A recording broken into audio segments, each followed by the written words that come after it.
ગીર સોમનાથની જિલ્લા કક્ષાના સ્વાતંત્ર્ય પર્વની ઉજવણી અર્થે બેઠકનું આયોજન કરવામાં આવ્યું હતું।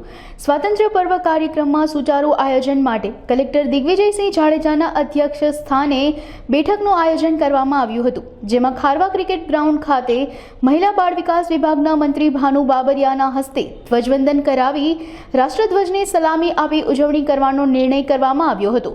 તેમજ બેઠકમાં જિલ્લા કલેક્ટરે વિવિધ કચેરીના અધિકારીઓને સ્વાતંત્ર્ય પર્વની ઉજવણી અવસરે કરવાની થતી કામગીરીની વિસ્તૃત ચર્ચા કરી હતી। આ સાથે જ સ્વાતંત્ર્ય પર્વની ઉજવણી સંલગ્ન તમામ વ્યવસ્થાઓ સુચારુ રીતે થાય તે માટેનું જરૂરી માર્ગદર્શન અપાયું હતું। આ ઉપરાંત તેમણે ચોમાસાની ઋતુને ધ્યાને લઈ કાર્યક્રમના સ્થળે આગોતરું આયોજન અને કામગીરી કરવા સૂચના આપી હતી।